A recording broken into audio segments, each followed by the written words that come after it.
Oi, pessoal, tudo bem? Estou chegando aqui, ó, Adevandro, depois de muito tempo, acho que vai fazer uns 3 meses, acho que até mais. Depois que eu fiz a minha cirurgia, eu estou tendo a honra hoje de ter aqui a minha cirurgia, vamos dizer bem claro, a cirurgia do estômago aqui, não foi do coração, não foi. Meu coração é corintiano, estava falando aqui com um palmeirense, né? Mas meu coração é corintiano. Ainda é corintiano, né? Eu não fiz nenhuma Ainda. cirurgia. Então, no caso, foi do estômago, eu estou 3 meses parado e está tendo a honra hoje de conversar aqui com uma pessoa muito interessante para mim e para quem vai acompanhar essa conversa, porque esse canal aqui, as pessoas têm vezes que confundem e acham assim, mas peão de obra, só vai falar sobre construção. Não. As quase 150 pessoas que eu conversei eternizar a história de vida dela. Então, peão uma simbologia do xadrez, é uma peça, e obra é todo mundo, como ser humano, faz uma obra aqui. Pode ficar 1 ano vivo, 2 anos, pode viver 100 anos, e todo mundo tem uma obra nesse planeta aqui. Então, e vai jogando conforme o xadrez. E essa pessoa que está do meu lado aqui, eu conheço ela um pouquinho atrás, de um sistema profissional que eu participava mais aprofundadamente, mas hoje a gente vai conhecer até mais do que eu conheço. Então, quero apresentar aqui o engenheiro civil Cadu. Ele vai contar desde o prezinho. Os outros falam, nossa, mas tudo tempo assim? A gente não vai ficar 4 horas conversando aqui, porque eu também quero trocar um pouco de assunto, porque tem uma outra questão que ele está envolvido, e eu também gostaria de ajudar ele com esse envolvimento. Mas eu quero essa primeira parte, 30 minutos, que as pessoas vão ouvir. A maioria das pessoas que ouve esse famoso podcast aí de qualquer vertente, eles não ficam o tempo todo. Ninguém aguenta 4 horas de conversa. Mas tem vezes que a pessoa pega um pedacinho no final. Então, se pegar um pedacinho no final da história muito bonita do engenheiro Cadu, ou se pegar no começo também, não tem problema. Cada um faz pega aonde quiser, porque vai ficar parado lá na plataforma do YouTube e vai ficar eternizado. Então, ó, eu queria primeiro aqui agradecer a presença, Cadu. Muito obrigado, viu, de você dispor de um tempo que está corrida a sua vida, como profissional e também embarcando nesse novo meio do sistema aí, que tomara Deus que você se consagra vencedor. Mas depois a gente fala sobre isso. E eu gostaria que você se apresentasse, Cadu. Assim, é tipo o Fantástico. Da onde você veio, o que você come. É o Globo Repórter, né? Da onde você veio? Então, se apresenta para nós, meu amigo. Fala, meu amigo, boa noite, tudo bem? Então, mas eu acho que você pode ficar tranquilo que até o final você vai virar palmeirense. Isso aí vai ser nato, fácil, viu? Fica em paz. Bom, eu sou de origem aqui da cidade de Itapevi, sou nascido e criado nessa cidade bela que eu amo tanto, que compõe a nossa grande região oeste, né? Tive a grande oportunidade já de rodar o estado, né? Então, a gente conhece um pouco os extremos de nosso estado de São Paulo. Eu venho de uma família, né, de origem mais humilde aqui do estado de São Paulo, né? E aí eu trabalho, né?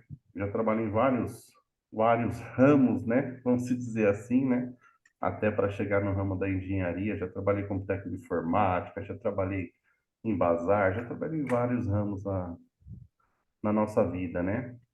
E o que me levou, na verdade, para essa área da engenharia foi meu pai, né? Meu pai é engenheiro eletricista, nada a ver com engenheiro civil, porém ele trabalhava muito com a área de manutenção.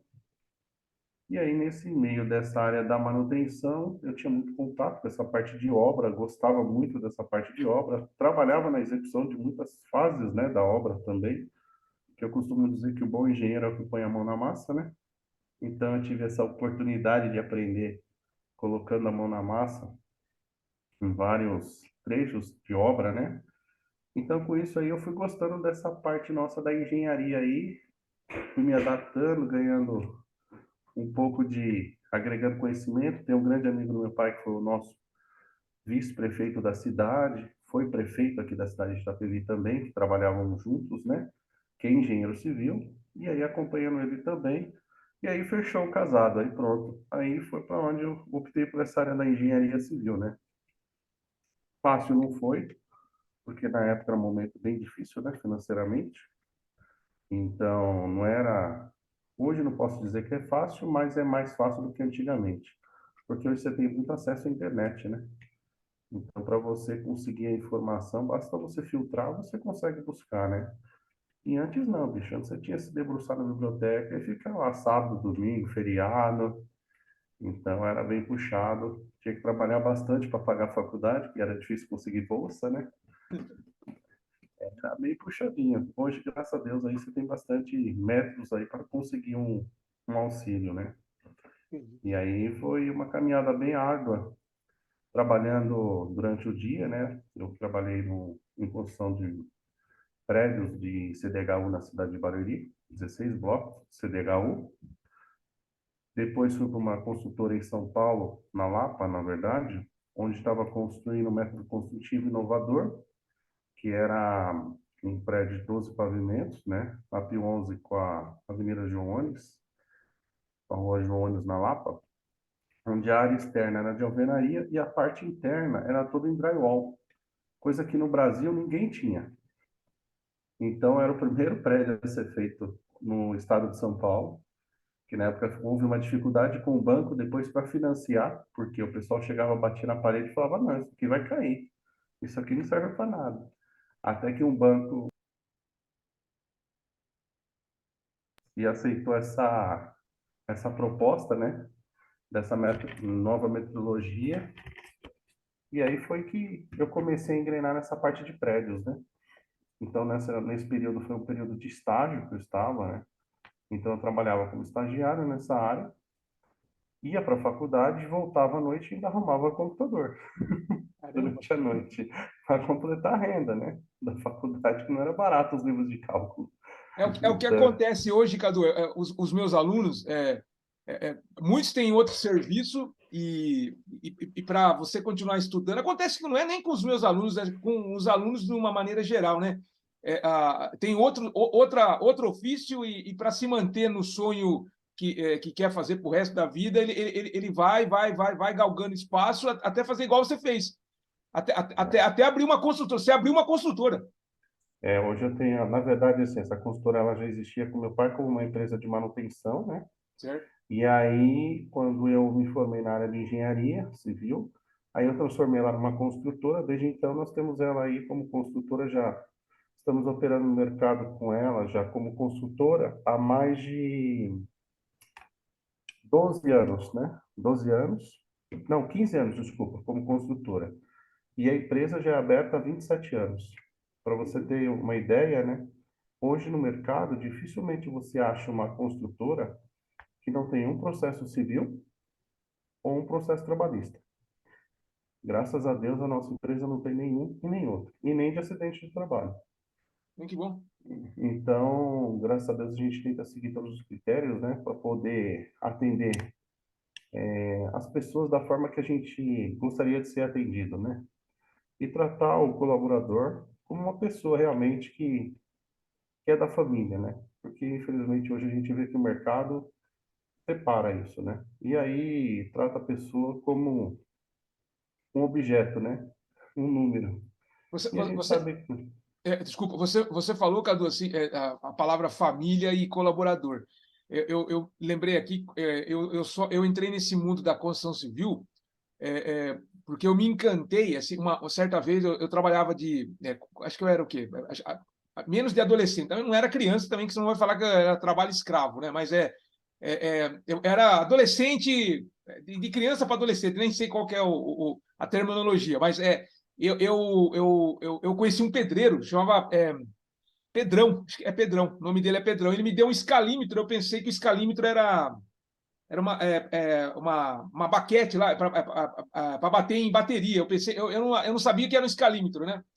Daí ele falou assim: ó, você sabe o que é isso aqui? Eu falei, não sei, né? Daí ele falou assim: isso aqui o que eu executo, um outro profissional. Aí esse outro profissional ele queria dizer que é um engenheiro, um técnico, um arquiteto que usava esse escalímetro.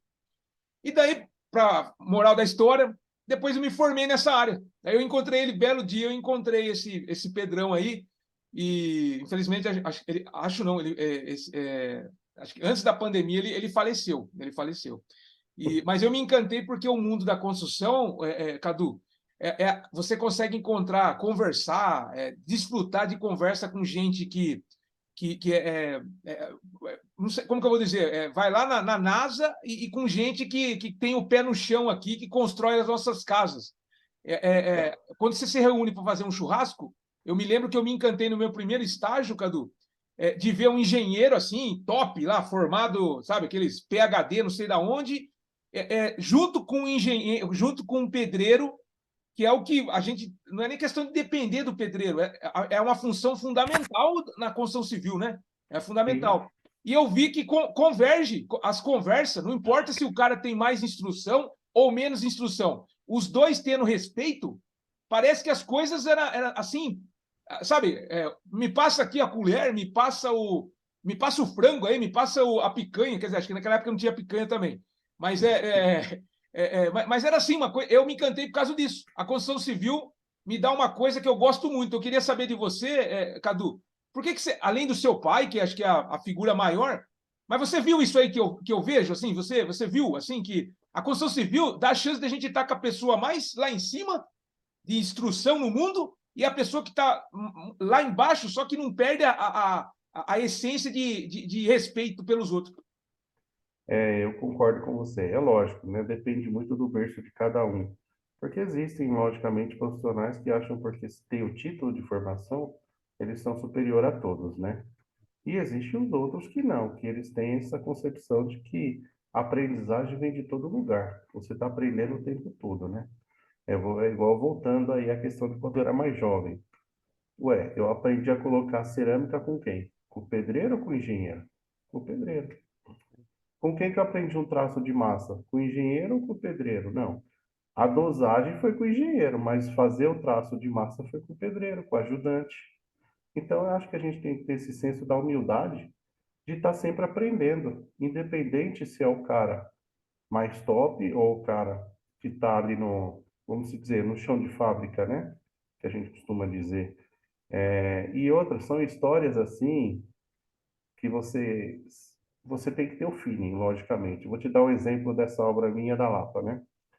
Eu estava na obra e tinha um senhorzinho, ele tinha uns 60, 70 anos mais ou menos. E ele era o cara que limpava a obra.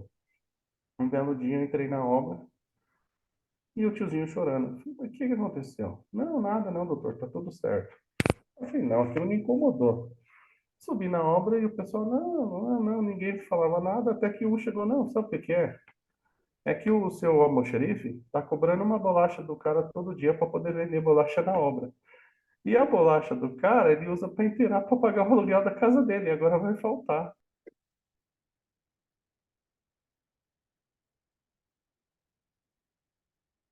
Cadu, o seu áudio desligou. É só voltar a ligar ali que. Aí, agora voltou. Pronto, Voltou. foi. Voltou. Aí eu tive que voltar na obra, catar meu almoxerife e fazer ele pagar todas essas bolachas que ele tinha pegado. Então tem uns detalhezinhos, uns times que a gente pensa que não acontece, mas acontece na obra, bicho. E se você não tá atento, pô, parece que não, mas é um senhorzinho da limpeza. Mas, pô, como a gente é uma família, você tá ali todo dia na obra, você vive mais dentro da obra do que com a sua própria família às vezes, você cria um carinho pelas pessoas. E aí você tem que ter essa observação. E se você não observa, cara, puta, aí acaba tudo. E eu acho que é igual você tá brincando, a obra realmente, você tem, lógico, tem as discussões, tem, lógico, toda obra tem discussão, mas tem o respeito. Por mais que você discuta, na hora tá aquela cabeça quente, no dia seguinte já tá um batendo no ombro do outro, vamos jogar truco, vamos ali, e tá tudo resolvido. Eu acho que isso é uma concepção legal, uma obra interessante, eu acho que e o mercado hoje acho que está bem atrativo a isso. O pessoal está mais receptivo, né? Tanto o pessoal que está se formando, quanto o pessoal mais antigo, né? Eles estão tendo mais uma paciência maior. Eu acho que está bem legal essa questão, viu? Cadu, você ó, da sua experiência do seu pai, agora você, com a sua própria. O seu áudio também. Ah, voltou. Viu? Da sua experiência com o seu pai, agora você com a sua família e tal. Você consegue ver que esse meio, que você usufrui desse meio, você trabalha com outros trabalhadores, com outros profissionais de outras modalidades, outro ramo, você consegue ver que isso aí espelha muito no que a gente é, né? Cadu, eu me lembro lá no estágio que eu fiz, ainda do curso técnico, não do curso superior. Eu me lembro que encontrei um pedreiro e fui falar para ele que ele tava fazendo errado, ele falava errado, de vez de falar reboco, ele falava reboque. E eu falava assim, no reboque é carro, reboco é argamassa. Aí ele, de vez de me espancar, sabe? Todo mundo acha que quem é de construção é bruto, de vez ele me Hum, matar, me dar uma peixada nas costas, o que ele fez? Ele falou, moço, não, moço não, ele chamou de doutor, que eu nem era doutor, né? Nem sou é, doutor. Aí ele me chamou, doutor, eu sei rebocar. E você. Ele não falou infelizmente, mas eu sei o que ele quis dizer. Eu sei falar certo, mas não sei fazer. Nossa, mas nunca mais. É igual quem come uma malmita, que é uma marmita, mas a malmita da pessoa está muito melhor que a minha que eu levo de casa. é. Então, eu acho que você, com a sua família agora, ou quando você aprendeu com seu pai, lá na empresa que você trabalhou, a gente tem uma coisa que poucas pessoas têm, Cadu. A gente viu de perto o que é o ser humano, né? Isso aí é uma escola que não tem valor financeiro que pague, né? Vou dar um outro exemplo que aconteceu comigo numa outra empresa que eu trabalhei de pisos esportivos. Eu trabalhava das 7 da manhã às 5 da tarde e ia à noite para a escola, para a faculdade. Um belo dia não tinha aula à noite, eu tinha um ponto de relatório para fazer, fiquei até mais tarde. Então, tava eu, segurança e o pessoal do almoxarifado. E aí chegou uma carreta, cheia de material. Cadê o cara da empilhadeira? Tinha ido embora porque a mulher dele passou mal. E precisava descarregar a carreta. E aí, quem vai descarregar a carreta? Ninguém sabe dirigir empilhadeira. Aí chega lá bater na minha sala. E aí, você dirige empilhadeira? Falei, nunca dirigi empilhadeira, mas vamos dirigir essa empilhadeira. Aí liguei pro cara da empilhadeira, ó, como é que faz? Explicou, falei, vamos lá. Aí foi, devagarzinho, tirei. Aí no dia seguinte o cara falou, pô, doutor, mas o senhor fez isso mesmo por mim, para não ser mandado embora, tal. Falei, cara, na vida é um ajudando o outro. Esse negócio do cara ser melhor que ninguém não existe, não. Na hora que, infelizmente, a gente parte dessa vida, a gente não escolhe nem a roupa que a gente vai. É verdade, é verdade. Viu? Então, a lição de vida é cada dia, né? Cadu, uma outra coisa, o seu, a gente está falando aqui, acho que as pessoas que acompanham eu aqui, o canal, a gente grava aqui, é 100% ao vivo, no caso da gravação, depois também é jogado na plataforma ao vivo. E a gente não tem um escopo antes, assim, eu não fui pesquisar sobre a história do Cadu, o pouco que eu sei dele é a minha convivência, que daqui a pouco a gente vai, faltam uns 10 minutos para a gente só falar de um outro assunto, mas eu queria perguntar uma coisa para você. Assim, o seu pai tá vivo, está entre nós? Tá vivo, Cadu? Ah, não, tá sim, tá. Ele teve um problema de saúde grave, né, o ano passado. Não, ano passado não, minto. No ano 2021, um câncer, né? Graças a Deus teve que fazer uma cirurgia, uma remoção num pedaço do intestino, mas tá bem hoje, graças a Deus tá bem. Mas ele mora na cidade de Itaém, né? Mudou daqui da minha cidade, tá longe, tá só curtindo a praia. E aí, mas não tá mais atuando na área nossa, tá aposentado, né? Então ele tá tranquilo. Agora eu tô trabalhando mais sozinho mesmo, com a área da empresa aí. Ele viu, e ele está vendo, ele viu a sua vitória assim nesse mundo, porque como ele viveu esse mundo da construção, deve ser muito interessante, porque mudou muito. A gente estava falando de tecnologia, essas questões. Você construiu, participou de uma construção onde no Brasil, se falasse que ia ser um vão livre de 300 metros, a pessoa vai falar que vai cair. E a tecnologia proporciona a gente ter construções diferentes do que a gente vê até habitualmente, né? Mas o seu pai hoje conversa com você? Ele vê que você chegou num ponto de representação junto a conselho, essas coisas? Sim, até porque ele participou do conselho, né? Meu pai, ele foi inspetor também. Ele foi inspetor lá atrás do CREA, tanto que existe uma história para onde eu cheguei, como eu cheguei no CREA também, né? Que eu ia contar na fase 2, mas eu vou contar já aqui, né? Como eu conheço o CREA também, né? O meu pai lá atrás existia as ARTs, que elas eram impressas, né? E eram três folhinhas carbonadas que entregava para cada profissional. Então, quando acabava essas três folhas, eles tinham que ir até Faria Lima ou numa unidade próxima do CREA, retiravam, entregavam essas três folhas carbonadas e retiravam as próximas para eles poderem utilizar, né?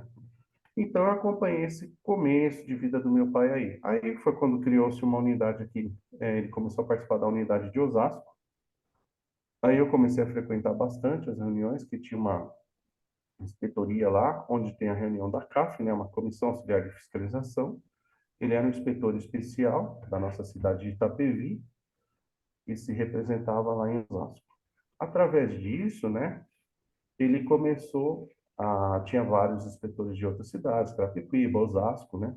Eles começaram a conversar e começaram a criar um mecanismo, né, que seria as associações, tá? Criar as associações para quê? Qual a finalidade? Para cobrar do CREA, para mudar esse mecanismo das ARTs, né? Porque realmente era muito ruim, o profissional tinha que se deslocar. Aqui na Grande São Paulo ainda era perto, mas tinha cidades do interior que o profissional tinha que rodar 300 quilômetros para poder pegar uma RT. Era um absurdo, né? Então, o que aconteceu? Eles criaram essas associações e nisso meu pai começou a fundar algumas associações. E isso eu participei de várias fundações de associação, tá? Justamente com o intuito de fortalecer a região oeste e fazer uma cobrança maior e incisiva junto ao CREA, né? Com isso, viu que quando algumas associações se destacavam um pouco mais nessa incisão da cobrança, o CREA ia para cima da associação. Aí, automaticamente, o que que eles fizeram? Então, vamos criar uma união dessas associações, que aí se bater, vai bater na união e a união é todo mundo. Isso que se criou a UNARO, né? Que é a União das Associações da Região Oeste. A partir desse momento, o Estado gerou várias associações, várias uniões. Hoje são 12 uniões no estado de São Paulo, né? São mais de 194 associações no estado. Então, tudo refletiu dessa união nossa aqui da região oeste. Então, eu acompanhei lá de trás essa questão de implantação de associação, como funcionava a inspetoria, acompanhei como os fiscais do CREA trabalhavam dentro das próprias fiscalizações, participava dos congressos do CNP. Então, eu tive essa oportunidade também de me aproximar do sistema a fundo, né? Inclusive, eu tive a oportunidade de conhecer o nosso presidente licenciado, né, na época, que ele acompanhava o tio dele, né, e ele participava como CREA jovem, junto comigo, né? Entendi. Então, foi lá que a gente até se conheceu, há muitos anos atrás. Então, a gente tem essa afinidade do CREA há muito tempo, mas eu sempre fui o chão de fábrica, né? Eu nunca fiquei com a elite do CREA. Então, isso é legal porque você fica nos bastidores, então você fica escutando as partes boas e as partes ruins que opera, né?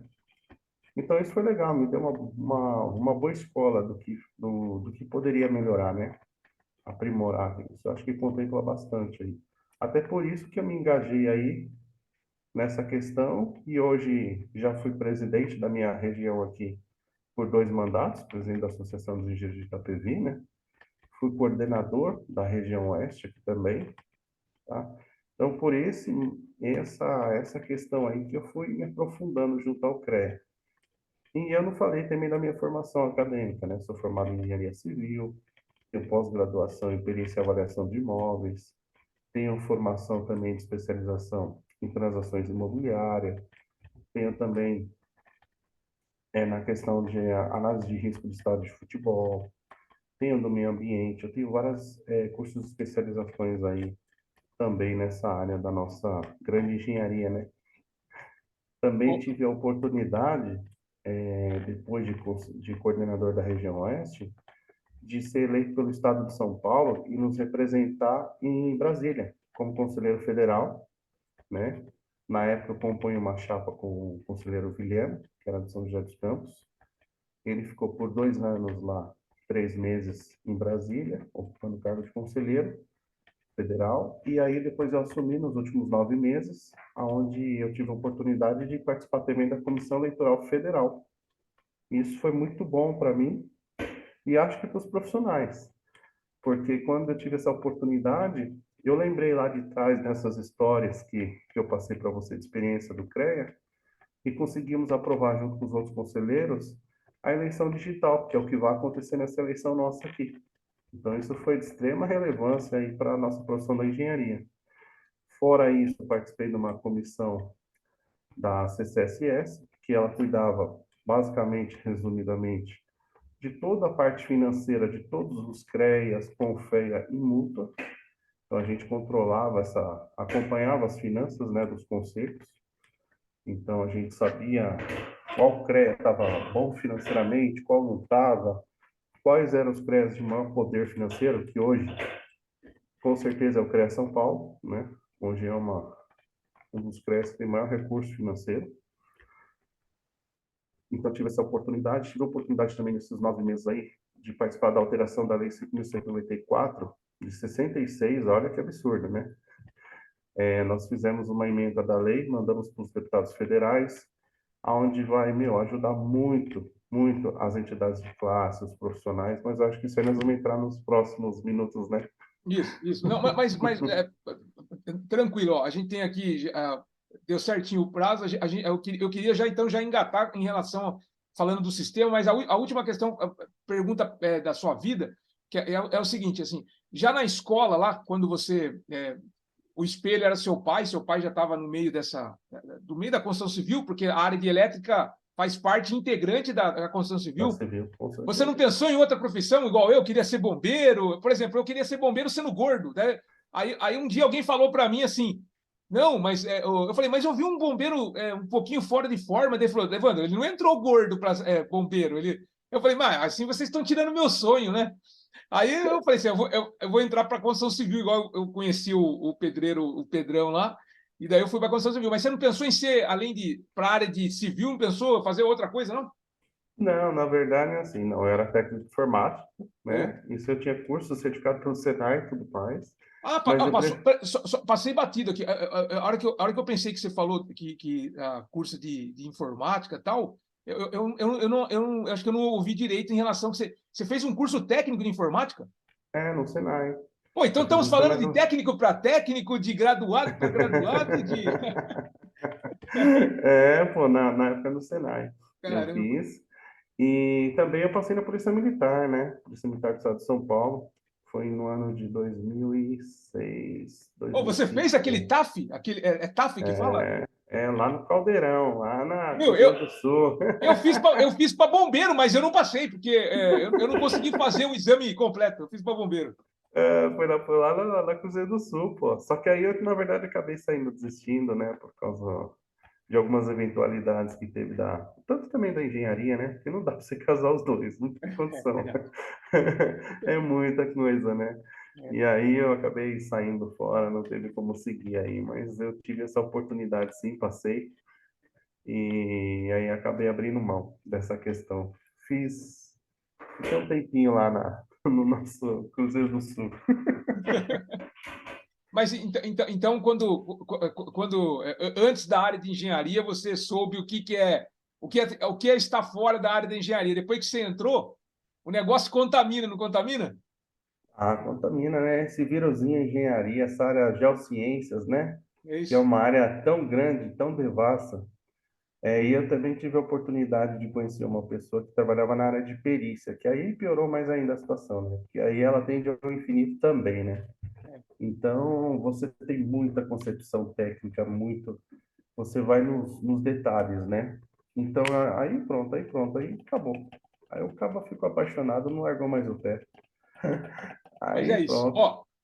Ó, deu certinho. Agora vamos nos aventurar a falar do sistema, falar do sistema Confia-CREA, falar da sua convicção em relação a essa nova empreitada sua para tomara a Deus que você consiga, e eu aqui do lado de fora vou torcer e vou apoiar, não vou ficar em cima do muro, e as coisas vão acontecer de uma maneira natural para você, porque eu já conversei com você um pouquinho antes, e eu vejo que a gente desfruta não vou falar que é qualidade, porque tem que ver que alguém lá fora, alguém que está ouvindo, assistindo a gente, vai falar que é soberba da minha parte.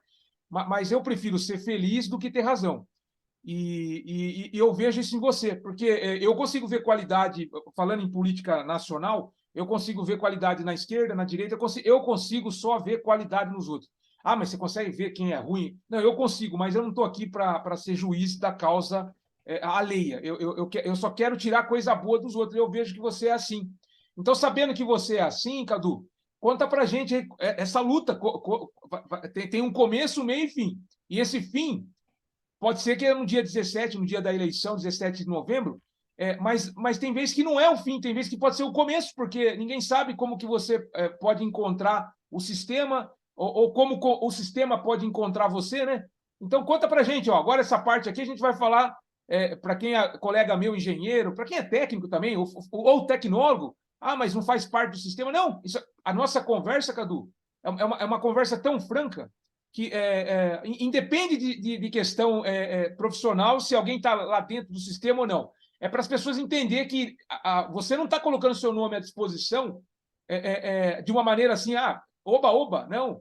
As pessoas colocam o nome à disposição para mudar o futuro de muitos profissionais que estão entrando no mercado e aqueles que já estão. Então, por favor, ó, eu estou compartilhando com você aqui o que você espera aí desse novo sistema aí, dessa eleição que está para chegar. Isso aí, cara. Então, essa questão é muito importante você citar.